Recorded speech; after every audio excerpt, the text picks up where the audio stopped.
In just 20 years, a fleet of laser-powered kites approaches Proxima b. They send their data, bouncing from one craft to the next, on a 4-year return journey to Earth. If Proxima b proves a worthy destination, there are technologies on the drawing board that promise an even faster ride.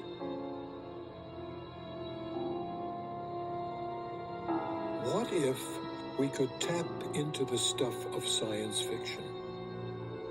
Antimatter. It's the product of high-energy radiation that rips through our solar system. When cosmic rays smash into atoms in our upper atmosphere, they create a spray of particles of the opposite charge.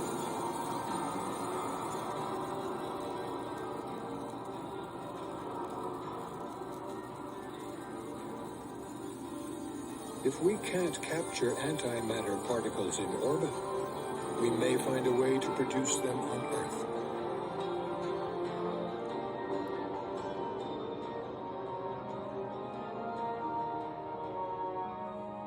Down at CERN, the giant physics lab on the border of France and Switzerland, scientists are creating antimatter as a way of studying the nature of matter and how it emerged in the earliest moments of time. Using a Large Hadron Collider, they accelerate atoms to nearly the speed of light and blast them together to release their fundamental constituents.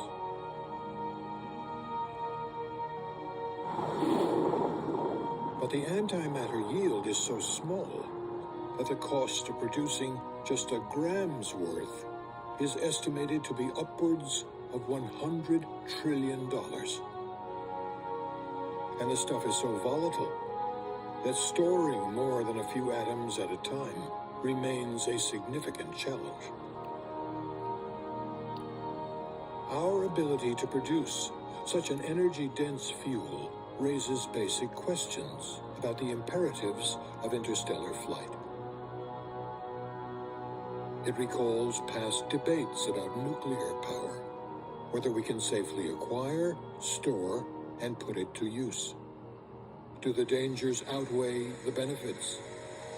One thing's for sure, more Earth-friendly alternatives, such as geothermal, solar, and wind, won't transform us into a planetary civilization.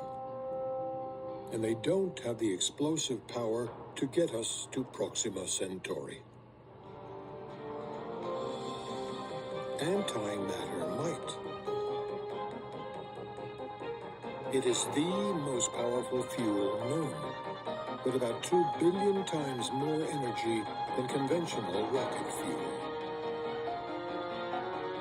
In contemporary spacecraft designs, protons and antiprotons are isolated with magnetic fields. They're channeled in parallel to a propulsion chamber. Where they collide, the streams annihilate each other.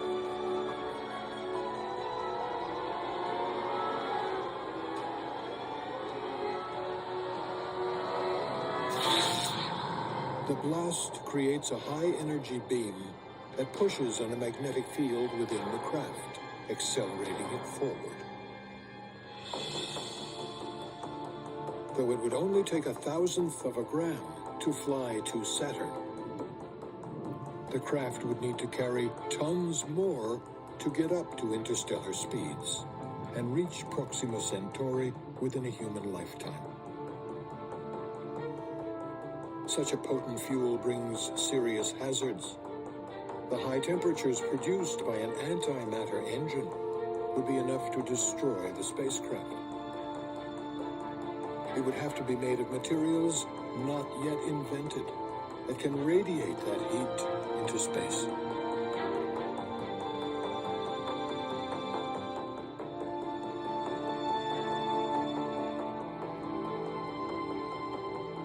Setting out on its journey, The spacecraft must navigate an